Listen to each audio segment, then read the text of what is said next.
a explosão, os nossos excessivo número de processos. Enfim, é isso que, né, eu vou discutir também um pouquinho aqui hoje, né? Esse aqui é meu e-mail também, coloquei no chat para quem se interessar, tá bom? Bem, quem não me conhece, eu sou André Augusto Salvador Bezerra, eu estou aqui no GPP, no Gestão de Políticas Públicas também, sou pós-doutorando, né, faço estágio pós-doutoral na GPP, tendo como supervisor o professor Jorge Alberto Machado. Eu já tenho meu doutorado, evidentemente, na USP, lá no programa de Humanidades, Direitos e Outras Legitimidades, lá no Diversitas, né, conhecido como Diversitas, em que estudei o judiciário na questão indígena, né, e fiz um paralelo com os meios, como atuavam os meios de comunicação de massa. Né? Sou juiz de direito também em São Paulo, então falo muito também da minha experiência pessoal, não apenas da minha experiência acadêmica. Já tive uma militância maior, né, associativa, fui presidente do Conselho Executivo da Associação Juízes para a Democracia, e no meu pós-doc atualmente, né, estou também estudando judiciário, formas participativas, né, socialmente participativas no judiciário. No doutorado, por assim dizer, eu apontava más práticas do judiciário, né, na questão indígena. Aqui no pós-doc eu quero apontar boas práticas do judiciário, a fim delas serem, digamos assim, replicáveis, né, que possam ajudar não apenas juízes, mas também os chamados operadores de direito e também gestores de políticas públicas, vez ou outra surpreendido com decisões judiciais que não aguardavam, né? Planejam toda uma política, né, para, de repente, vir uma decisão judicial modificando tudo. Né? Muito bem, então vamos falar um pouquinho de judiciário, reforma do judiciário e democratização do judiciário, que é o que eu vou tentar explicar para vocês, né, ao longo da minha exposição. Enfim, a Giovana depois vai tentar corrigir aí as inscrições encerradas, né, Giovana?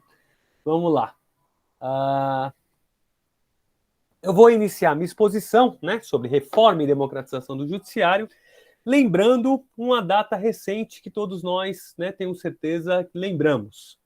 O 7 de setembro de 2021, tenho certeza absoluta que é uma data que vai ser inesquecível para a história do Brasil. Nesse 7 de setembro de 2021, em meio à pandemia do novo coronavírus, centenas de milhares de pessoas, em sua enorme maioria vestindo verde e amarelo, aglomeram-se nas avenidas das principais cidades do país, principalmente São Paulo, Rio de Janeiro, Brasília, e se aglomeram para pedir intervenção militar para o fechamento, ou pelo menos para a destituição de algum dos membros do tribunal que representa a cúpula, o ápice do judiciário brasileiro, o Supremo Tribunal Federal. Uma data, certamente, que nunca será esquecida. Ora, a demanda por intervenção militar, né, formulada aí por setores mais conservadores da nossa sociedade, mesmo que minoritários, contra instituições democraticamente constituídas, não é, como nós sabemos muito bem, né, uma novidade em um Brasil de persistentes heranças autoritárias. Só que a tomada das ruas deste 7 de setembro tem uma peculiaridade, por assim dizer, se comparada com outros atos ideologicamente semelhantes. Pela primeira vez na nossa história, o alvo das passeatas ultraconservadoras foi o judiciário, aquele lugar do Estado tradicionalmente inserido, colocado num segundo plano nas dinâmicas políticas cotidianas do país. E por isso, né, e por ser colocado em segundo plano, desconsiderado em grande parcela das mobilizações sociais. E por que essa novidade? Né? uma novidade que encontra fundamento. É difícil negar a relevância do judiciário nas dinâmicas política e econômica do país. Vemos decisões judiciais ingressando em políticas públicas cotidianas que deveriam ser promovidas basicamente pelo Poder Executivo, por exemplo, colocação de crianças em vaga de creche, cada vez mais frequente por decisão judicial, fornecimento de medicamentos gratuitos, cada vez mais por decisão judicial, ou decisões judiciais, né, que vão além das políticas públicas cotidianas e se intrometem em assuntos, por assim dizer, politicamente sensíveis. Vamos lembrar que a CPI, né, que tem pautado a imprensa, a CPI da pandemia, das vacinas, ela foi aberta por decisão judicial. O fato, portanto, né, desses exemplos, é que o judiciário tem realmente pautado as atuações estatais e, consequentemente, chamado a atenção. Mas desde quando vivemos essa situação de tamanha relevância do judiciário? Penso que há um marco para isso, que é a promulgação da Constituição de 1988. A apelidada, né, por Ulisses Guimarães, Constituição Cidadã, ela é uma até então inédita promessa em forma de normas jurídicas de superação da tradição autoritária do Estado brasileiro, historicamente pouco amigo do diálogo com todos os setores da sociedade. O texto da Constituição de 1988 representou uma verdadeira virada de 180 graus sobre essa tradição. E assim colocou o Estado como um mediador, um efetivo mediador das mais diversas, das mais plurais demandas em sociedade. Nesse reconhecimento oficial dos conflitos sociais, veio a previsão de um judiciário como um dos principais mediadores desses mesmos conflitos. É o que se verifica, por exemplo, da previsão constitucional do princípio do acesso à justiça. Está lá no artigo 5º, inciso 35 da Constituição, um princípio exercitável incondicionalmente. Qualquer pessoa pode ingressar no judiciário sem haver prévia condição. Também, da mesma forma, o artigo 127 da Constituição, ou o artigo 134, que prevê o Ministério Público e a Defensoria Pública. Né? Colocam como instituições de sistema de justiça, né? Não pertencem ao sistema de justiça, mas não pertencem ao judiciário propriamente dito, sistema de justiça porque trabalham junto ao judiciário, e nessa condição, elas são verdadeiras catalisadoras de demandas sociais para o ajuizamento de ações. Mas além dessas previsões que fortaleceram o judiciário ou o sistema de justiça, pensando mais amplamente, a Constituição também legitimou anseios plurais de uma sociedade que procurava fugir das amarras da ditadura, transformando muitas das suas reivindicações em direitos individuais ou coletivos. Liberdades públicas, condições dignas de trabalho e salário, saúde universal e gratuita, educação pública de qualidade, proteção aos consumidores perante os maiores conglomerados empresariais, garantia de vivência autônoma às comunidades tradicionais, como os indígenas, quilombolas, dentre tantos outros direitos, dão formato a um novo projeto de desenvolvimento do país, não mais subalterno, não mais autoritário, mas, conforme o artigo 4º, baseado na independência nacional e no respeito aos direitos humanos. As promessas, portanto, eram e são amplas. Daí, me parece razoável, né, esperar que a sociedade, pelo menos, esperasse profundas modificações nas estruturas sociais e econômicas brasileiras. é o que a Constituição prometia. Estamos com mais de 3 décadas depois da promulgação da Constituição e o Brasil, perdura, segundo a ONU, como um dos 5 países mais desiguais do mundo. 18% dos indígenas vivem sob extrema pobreza, número 6 vezes maior do que a proporção do restante da população, isso em 2016, né, antes de toda essa crise, segundo a CEPAL, né, Comissão Econômica para a América Latina e Caribe.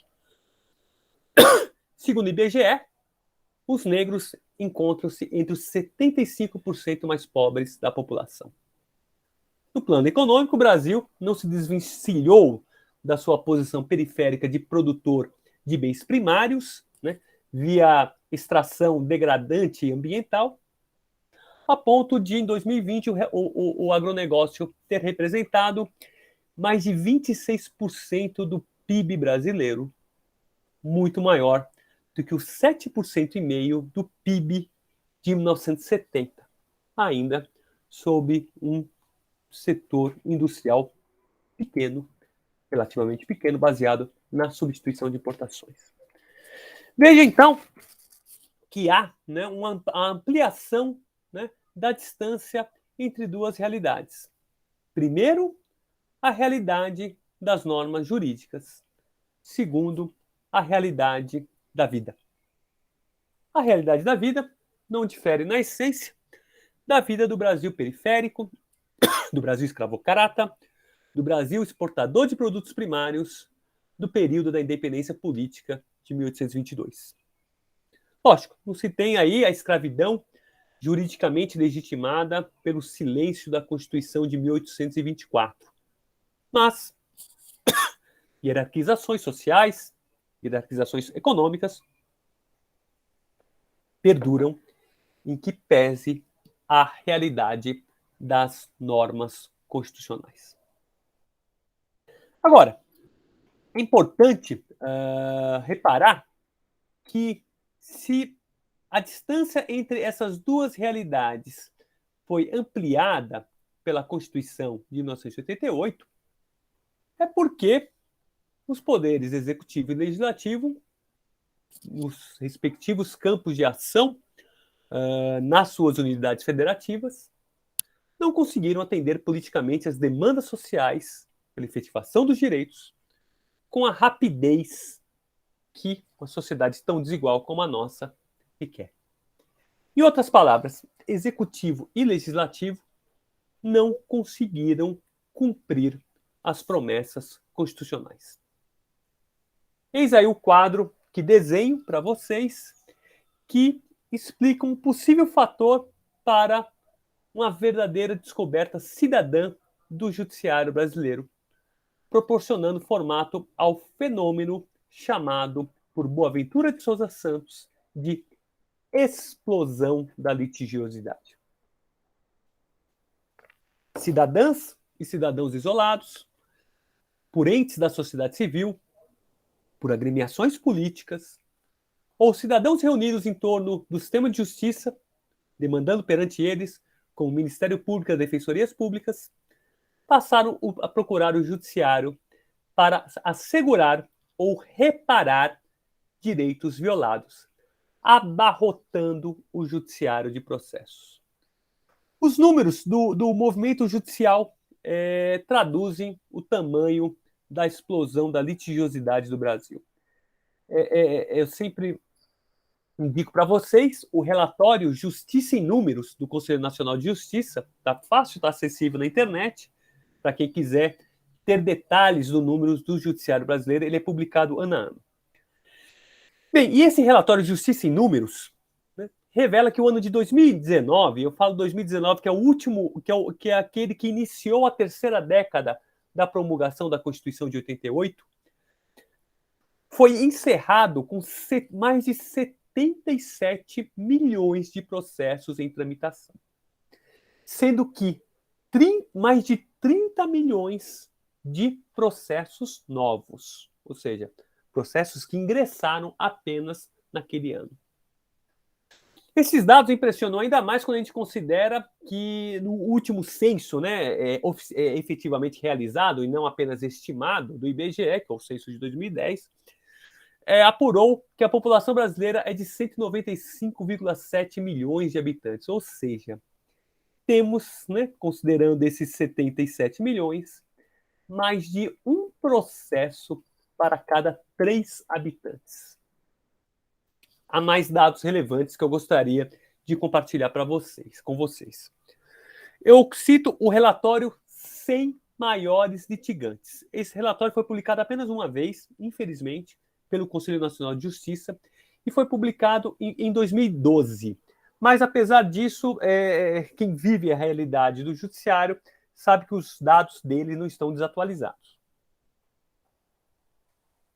Esse relatório informa que o setor público federal, o setor público estadual e o setor público municipal ocupam a posição de primeiro federal, terceiro estadual e quarto maior litigante do país e que aparece como réu nos processos em trâmite, ou seja, as pessoas ajuizam ação basicamente contra a União, estados e municípios.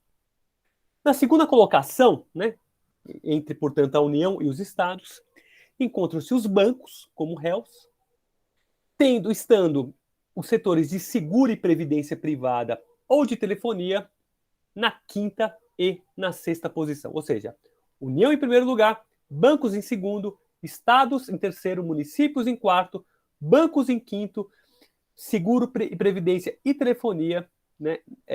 Bancos em segundo, seguros, previdência e telefonia em quinto e em sexto lugar. Ora, o que esses números mostram? Esse relatório também está disponível na internet para quem tiver curiosidade.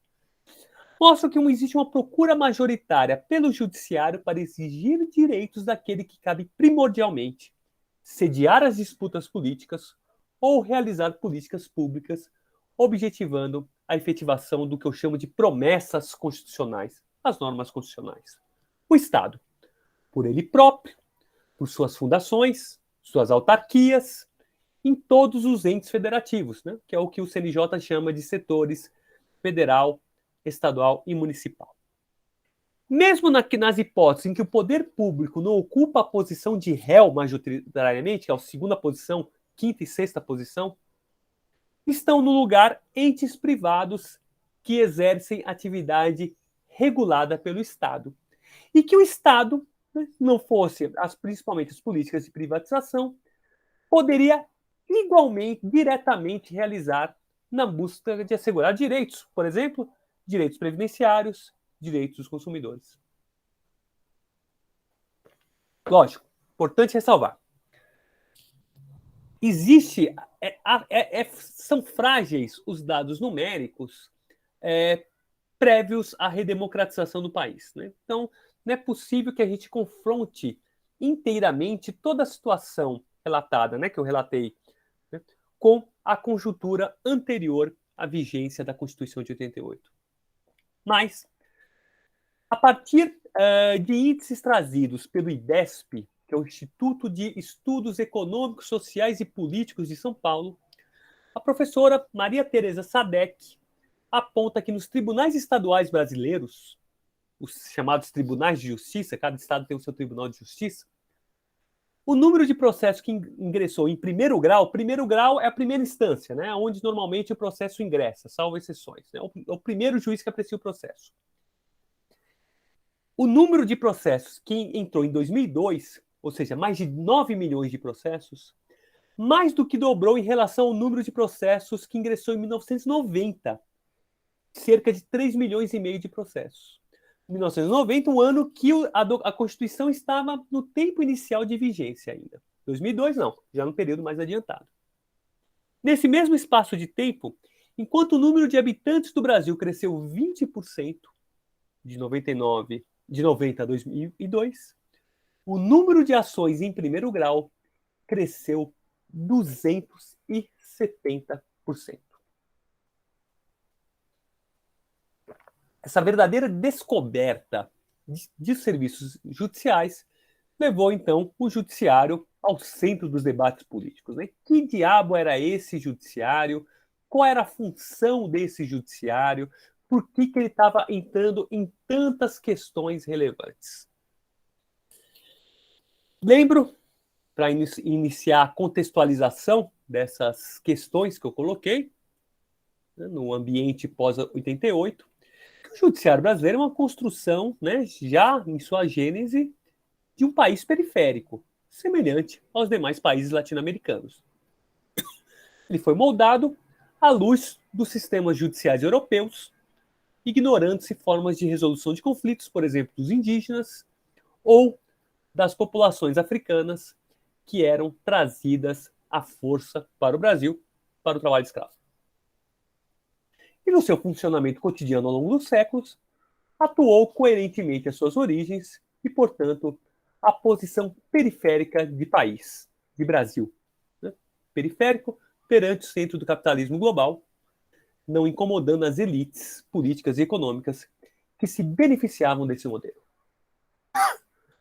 O golpe, né, o regime que adveio do golpe de 1964, cuidou de intensificar essa situação, esse silêncio conivente. Primeiramente fez no auge da ditadura, quando, pelo AI-5, suspendeu a vitalicidade e a inamovibilidade de juízes, ou seja, eles podiam demitir juízes a qualquer momento, e impediu juízes de conceder habeas corpus nos casos de crimes políticos contra a segurança nacional, contra a economia, contra a ordem econômica e social e a economia popular. Seja lá o que isso signifique. Quando a ditadura já estava decadente, encerrado o AI-5, essa mesma ditadura conseguiu aprovar a Lei Orgânica da Magistratura Nacional, chamada LOMAN, de 1979. Uma norma que garantia, né, aspas, a subsistência de uma magistratura hierarquizada e não questionadora das estruturas sociais e econômicas então vigentes. Mesmo naquela lenta abertura política que os militares eram obrigados a realizar naquele contexto. Essa, por assim dizer, né, aspas, garantia de um judiciário obediente prosseguiu sob a vigência da Constituição de 1988. Porque a democracia, nela instaurada, não foi capaz de elaborar uma nova lei à magistratura. Menciono essa circunstância porque ela simboliza a situação do judiciário que a sociedade brasileira se deparou quando o descobriu como um instrumento para reduzir a distância entre as normas jurídicas e a realidade da vida. Realidade de uma vida desigual, periférica. Um judiciário, embora constitucionalmente fortalecido, como eu já mencionei, inadaptado em termos estruturais aos tempos democráticos. A ponto de ser, nesse século XXI, segundo a organização não governamental artigo 19, o menos transparente entre os poderes do Estado. Este quadro, a formação de pautas em torno de uma reforma do judiciário. Cito para vocês um estudo formulado por Andrei Werner, um estudo de 1990, que distingue 3 correntes que, logo em seguida à promulgação da Constituição de 88, permearam os debates acerca de que reforma judiciária fazer. A primeira corrente se caracterizava, né, era formada, melhor dizendo, por cúpulas das administrações dos tribunais, né, ou seja, por quem mandava no judiciário, e por juízes mais conservadores que repudiavam um órgão de controle externo ao judiciário e entendiam suficientes reformas superficiais internas, né, para responder aos tempos de maior procura social. Uma segunda corrente estavam pesquisadores, advogados, juízes alinhados a movimentos sociais, como a Associação Juízes para a Democracia, enfim, pessoas, né, ideologicamente, por assim dizer, mais progressistas, que defendiam o estabelecimento de um controle externo ao judiciário para democratizar sua atuação como poder dotado de funções políticas em favor da construção de um projeto constitucional democraticamente soberano. Por fim, na terceira corrente, estavam juízes, pesquisadores, advogados, advogadas, afinados ao neoliberalismo. E eles sustentavam um judiciário adaptado à globalização do final do século XX, devendo, para isso, submeter-se a um controle externo capaz de fazê-lo prestar serviço sob a lógica empresarial, um serviço eficiente, garantindo segurança jurídica, com redução de custo e tempo de litígio. Essa última corrente que eu fiz menção não foi, porém, produto de uma percepção genuinamente brasileira. Caio, o relatório de 2012 é Grandes Litigantes. Estou aqui. Pronto, já estou aqui. Vamos lá. Respondendo aqui.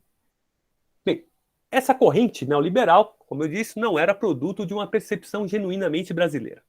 Na realidade, ela tem base externa, decorrente das estratégias utilizadas na época pelo centro do capitalismo globalizado. Lembro aí para vocês do chamado Consenso de Washington, né, quando organismos internacionais como o FMI e o Banco Mundial organizaram um conjunto de ideias que objetivava impor ajustes estruturais na América Latina. Né? E isso com drásticas reduções de gastos públicos. Era uma situação, né, vejam, 89, né, era uma situação contraditória com a que vivia o Brasil sob a Constituição então recém-promulgada, ou seja, 88, um ano antes. Porque essa Constituição, tendo uma variedade de direitos, ampliava o tamanho do Estado e, consequentemente, ampliava as despesas públicas. Muitas delas determinadas pelo Judiciário na sua tarefa de efetivar normas jurídicas. Dê um medicamento gratuito, coloque a criança numa creche. Nesse contexto, em 1996, o Banco Mundial publicou uma série de recomendações aos sistemas judiciais latino-americanos num documento intitulado The Judicial Sector in Latin America and in Caribbean, Elements of Reform. Vou até colocar aqui. Esse é o documento do Banco Mundial. Ele dava recomendações de reformas em judiciários da América Latina. E tudo isso baseado na ideia de segurança jurídica, né? Até porque judiciários lotados de processos, como o do Brasil, não se mostravam capazes de realizar julgamentos rápidos, julgamentos uniformes, julgamentos aptos a proporcionar estabilidade dos contratos, nas relações negociais como um todo. Estabilidade essa, que é um valor essencial a qualquer empresa que emprega quantia, inclusive empresas estrangeiras que empregavam valores na região. Por configurar, então, a pauta vinda do centro do capitalismo internacional, essa corrente neoliberal de reforma do judiciário conseguiu uma posição vantajosa nos debates em torno de um novo judiciário brasileiro. E isso ficou evidenciado com a aprovação da emenda constitucional número 45 de 2004, conhecida como Reforma do Judiciário. Ela implementou 3 importantes mudanças.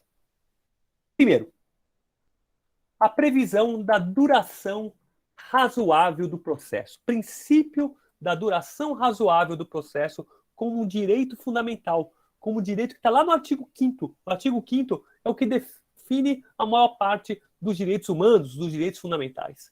Colocou isso como um direito humano. Segunda mudança. A instituição da súmula vinculante pelo Supremo Tribunal Federal. O que é súmula vinculante?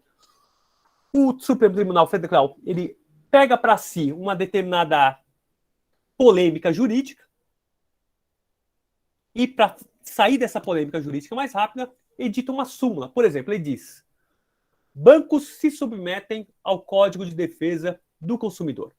Isso é uma dúvida, né? Os bancos diziam que não submetiam, né? Os consumidores diziam que eles submetiam, né? Que é uma lei mais dura contra bancos. Os bancos diziam que não tinham nada a ver com ela.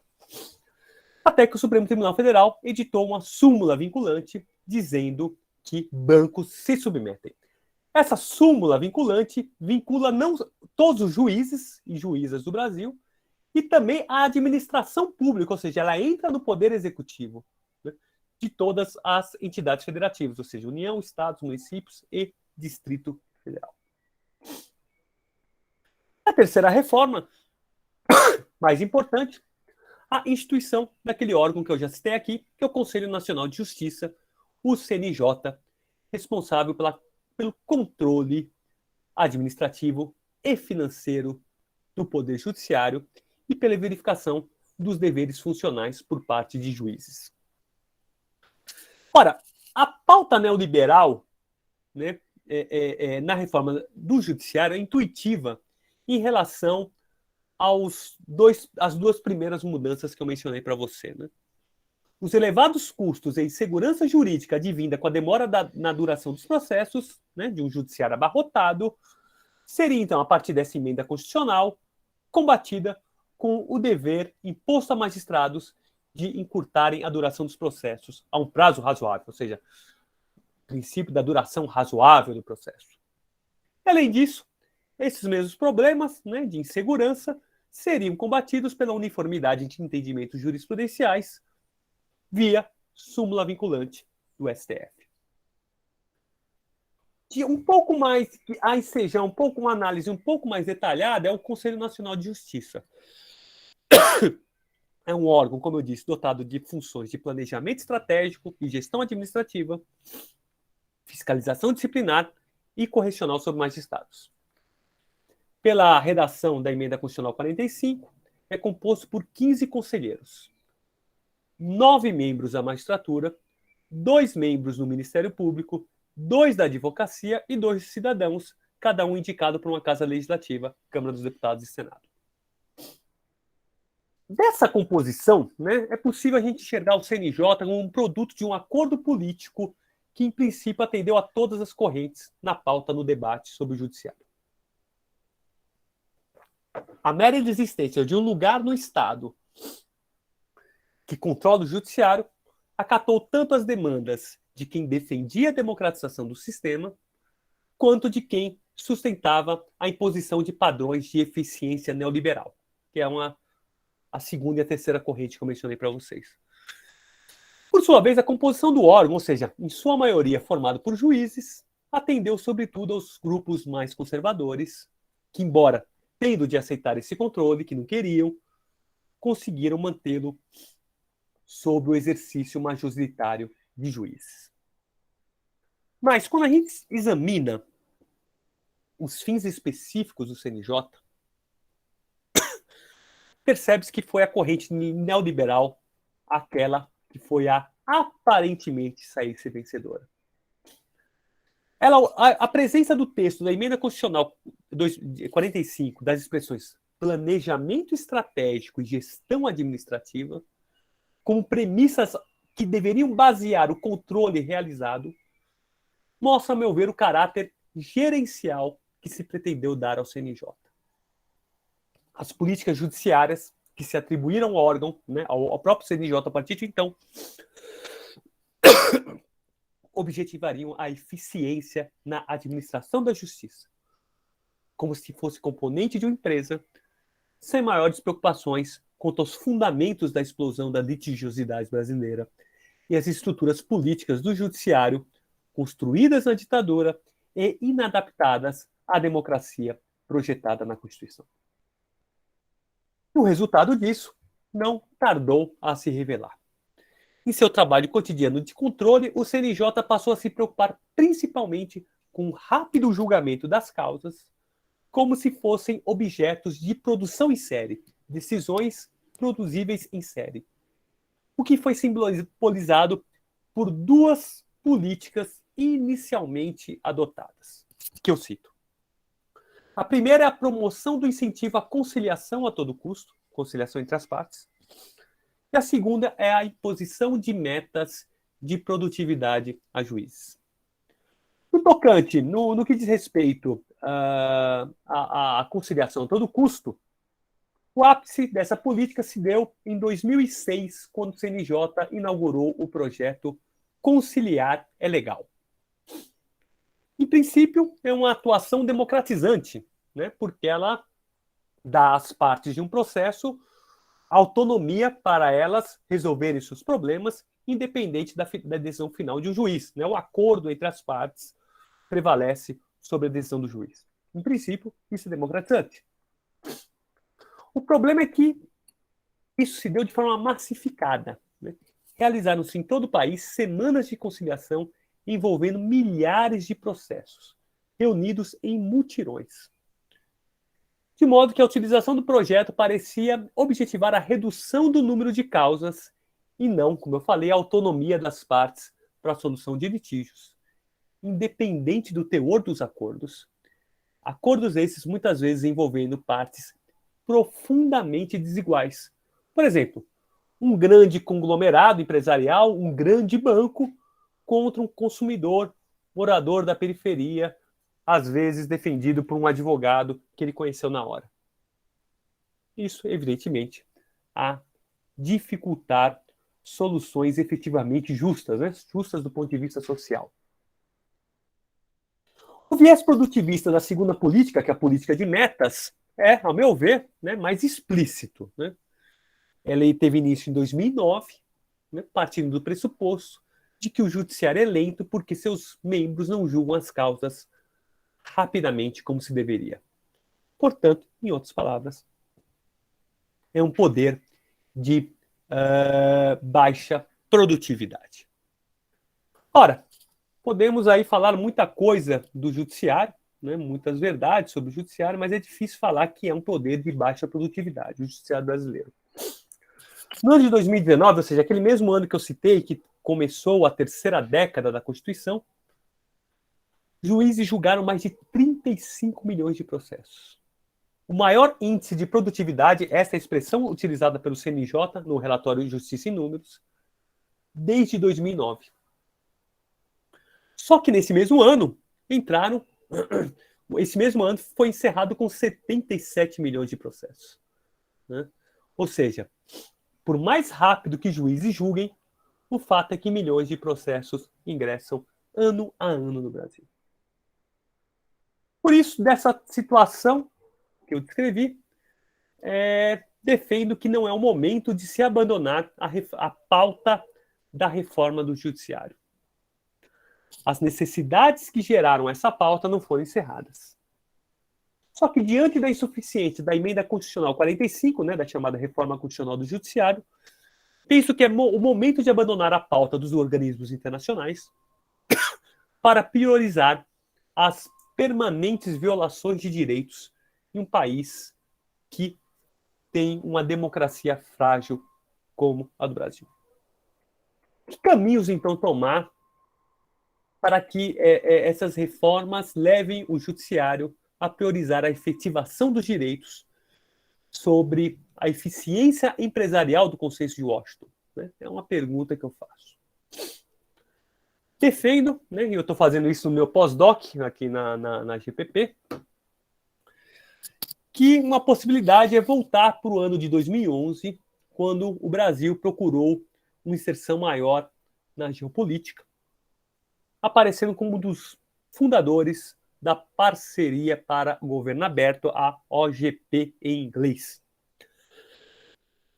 Como boa parte de vocês devem saber, uma rede de países instituída na Assembleia da ONU, em torno da ideia de governanças estatais mais dialógicas com a sociedade.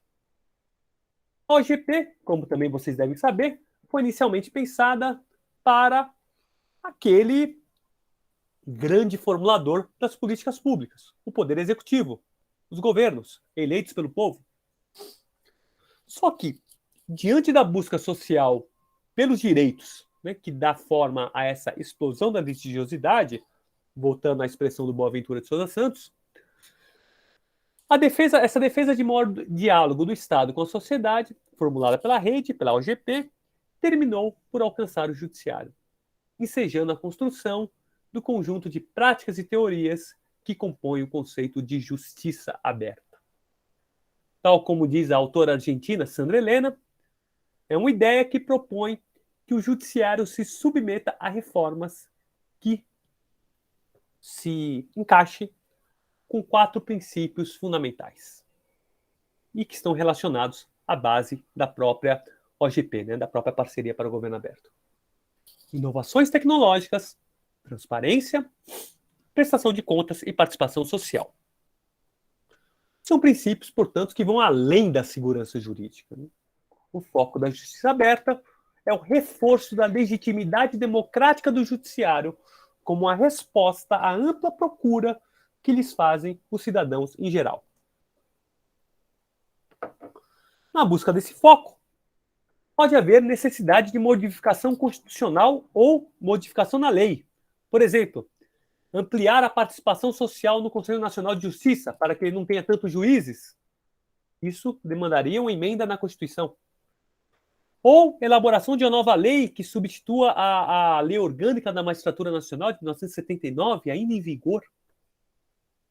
Mas é possível também, a depender da matéria, que sequer seja necessária uma emenda constitucional ou uma reforma legislativa, fazendo-se para isso uso do CNJ, que tem a atribuição constitucional de expedir normas que vinculam os tribunais, ou seja, normas que obrigam os tribunais.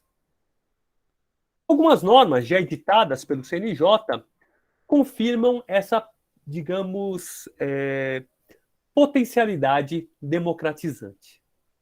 Mesmo que por ora não prevaleça sobre a lógica empresarial adotada, podem vir a fazer prevalecer se os parâmetros da justiça aberta passarem a ser priorizados. Por exemplo, vou citar 3 exemplos para vocês de normas importantes. Cito a Resolução 203 de 2015 do CNJ, que instituiu cotas raciais aos negros para os concursos de ingresso à magistratura. Evidentemente, uma norma apta para ampliar a democratização racial do judiciário. Um judiciário, como a gente sabe muito bem, branco. O último censo do CNJ, o censo judicial, o nome dele, mostra que 80% dos juízes brasileiros não se declaram índios, pretos ou pardos. A cota racial, instituída pelo CNJ, combate isso. No mesmo sentido, a Resolução 213 de 2015 do CNJ, que determinou a apresentação de presos aos juízes logo em seguida à prisão dele, a chamada audiência de custódia. Para quê? Para o juiz ver se a prisão daquele sujeito realmente é necessária e se o sujeito foi submetido à tortura. Uma norma baseada nos direitos humanos, democratizante, portanto.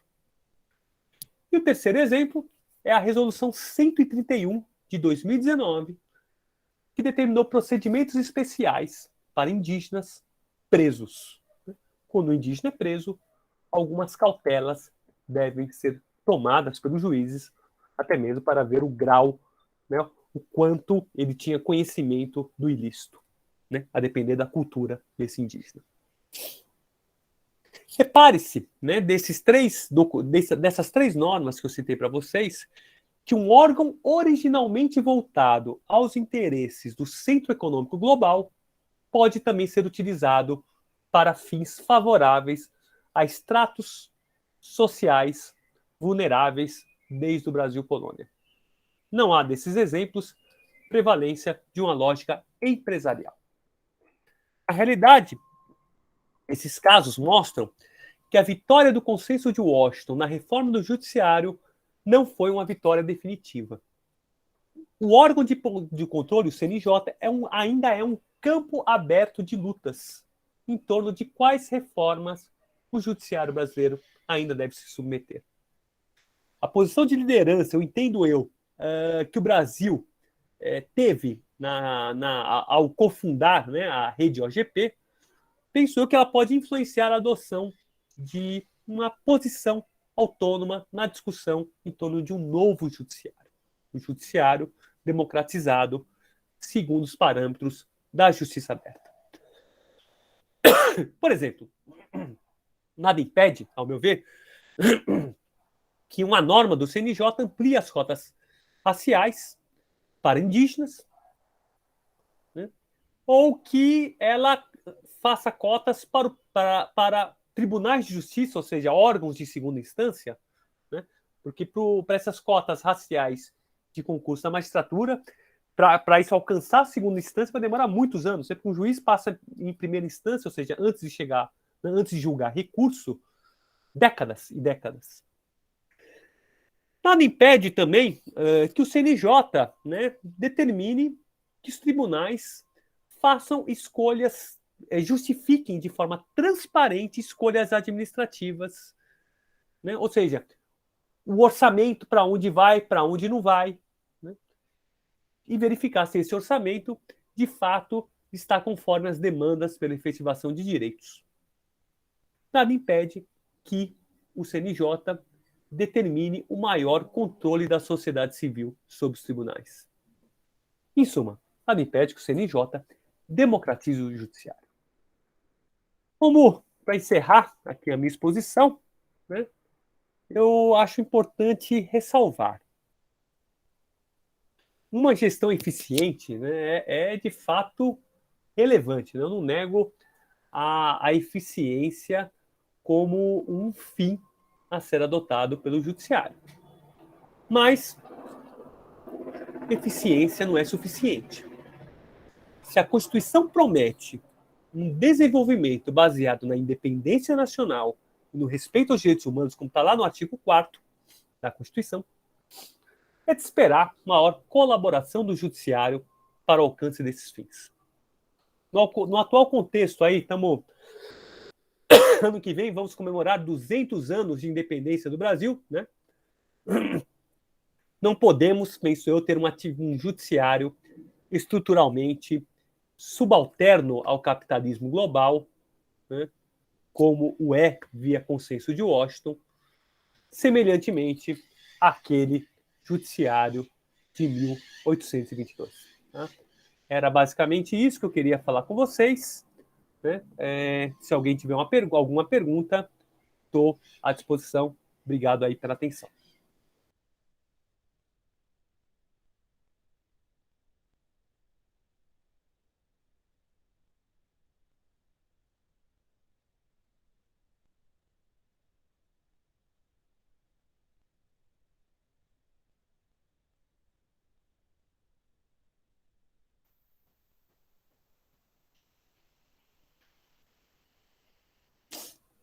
Estou aguardando aí, se alguém quiser perguntar alguma coisa.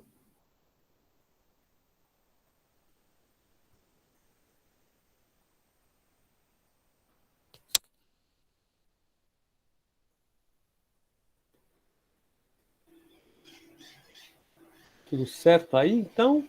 Né? Camila, achei bem interessante a questão da eficiência. Em que sentido, Camila? Vocês me escutam? Sim. Acho que vai muito de encontro essa questão, né? Porque a gente falar o que seria eficiência dentro do judiciário, pensando que tem tantos casos que... Como posso explicar? Eu estava vendo, por exemplo, a questão da constelação familiar dentro do judiciário, né? Que é uma forma de você tentar minimizar o processo, né?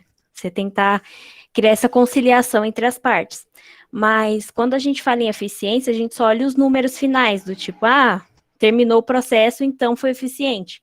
Mas muitas vezes esses casos, eles são feitos de formas que a gente não sabe muito bem o que ocorre ali dentro, né? Então, acho que pautar também só pela eficiência é bem complicado também, né? Camila, eu ainda cito aí para você a justiça restaurativa, em sentido mais amplo mesmo, né?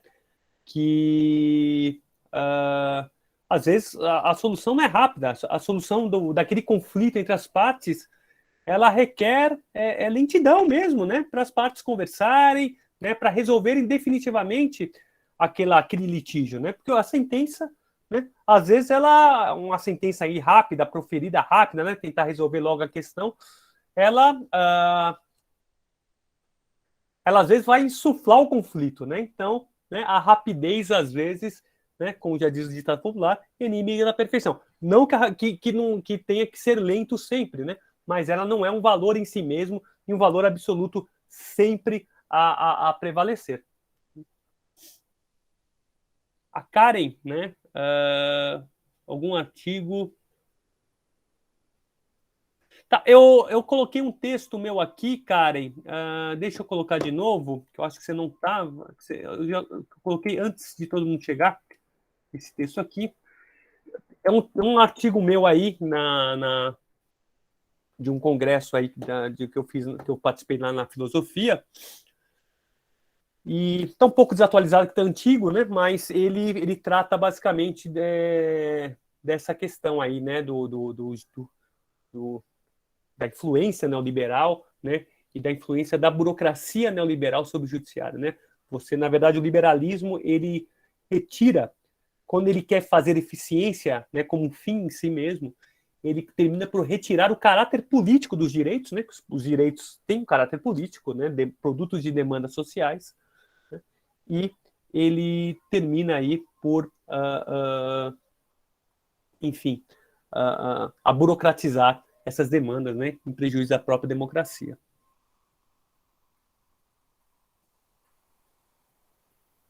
Mais alguém aí?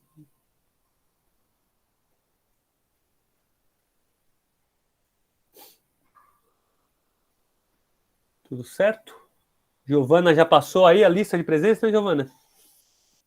Já passei aqui, então, gente. Peço novamente para o pessoal assinar, para a gente organizar direitinho. Precisa assinar tanto no início quanto no fim da mesa. E eu vou esperar uns minutinhos para o pessoal assinar, ver se mais alguém tem alguma dúvida. Estão aí. Coisa. E, professor, muito obrigada pelo mini curso de hoje. Foi muito informativo, a gente agradece bastante a sua participação. Eu que agradeço, Giovana. Tá tudo certo? Posso sair então, Giovana? Pode. Só o Lucas tem mais uma pergunta. O Lucas aqui. tem uma pergunta? Eu não tô vendo se tem alguém de mão levantada. Fica tranquilo. Tô tranquilo aqui. Se alguém tiver pergunta, pode sim.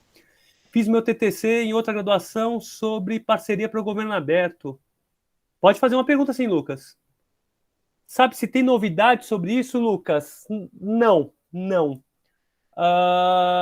Acho que talvez a novidade esteja, ela, infelizmente aí, né? O Brasil tem regredido em torno de transparência, né? Em torno de participação popular também. Talvez a grande novidade teórica nessa parceria seja, né, o seu alcance no judiciário, tá? Que em princípio ele não foi uma prioridade, né? Mas ele passou a ser pela ideia da justiça aberta. A ideia da justiça aberta ele tem por base a parceria para o governo aberto, tá?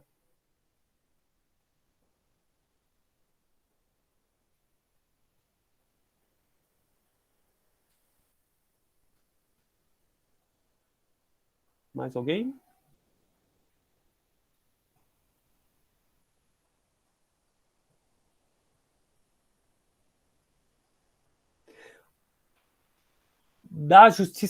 Sobre justiça aberta, tem textos, acho que você procura, o link eu não tenho aqui agora, tá?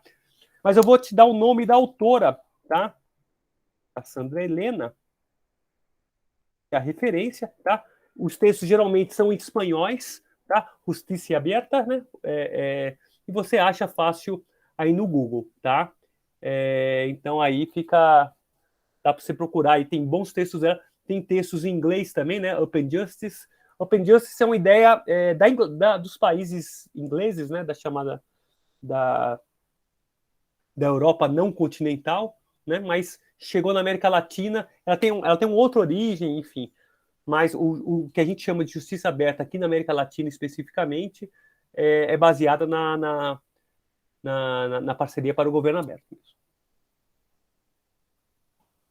Mas eu passei meu e-mail aqui. Isso. Boa. Deixa eu passar meu e-mail aqui de novo para vocês, caso alguém queira aí alguma indicação, mas tem alguma outra dúvida, tá? Tá aqui meu e-mail, né? Quem faz a disciplina comigo aí de Justiça Aberta, né, pode falar comigo à vontade também, né? Fique tranquilo. Estamos aí, tá? Muito bom, Lucas. A Sandra Helena, ela de fato é a referência nisso.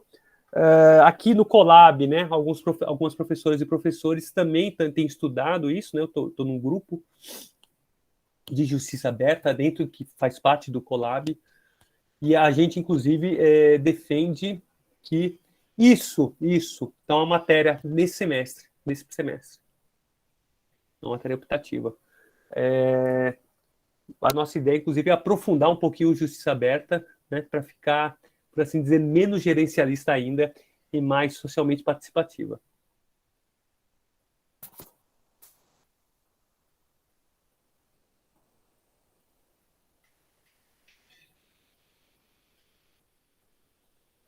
Tá bom, obrigado aí, Lucas.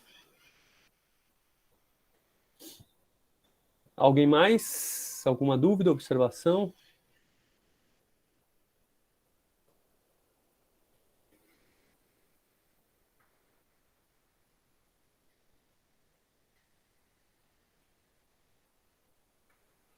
Enfim, Lucas, o Jorge Alberto Machado trabalha sobre isso, né? Ele é também. Eu estou aqui como pós-doc, né? Então, como professor convidado, né? Mas ele é da casa mesmo, né? Então, ele sempre trabalha sobre esse tema, né? Ele já fez pesquisas encomendadas pelo CNJ, ele e a Gisele Craveiro, sobre transparência no judiciário, enfim. São pessoas da casa aqui, da EAT, e que trabalham permanentemente com o tema aqui dentro.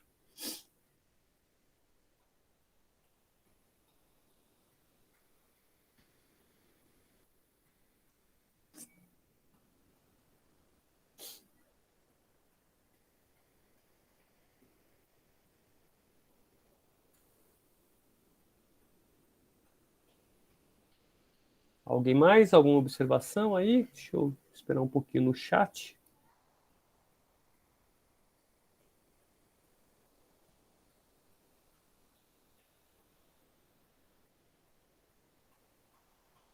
Obrigadão aí.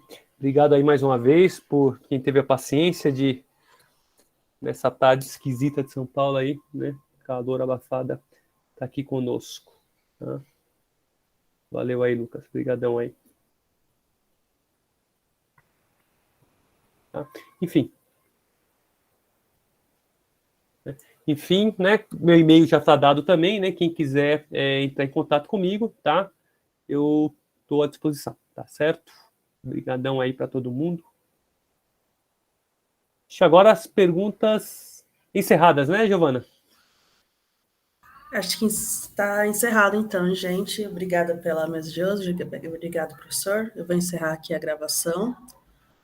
E é isso, pessoal. Tenham uma boa tarde. Tchau, tchau, gente. Obrigadão aí por todo mundo.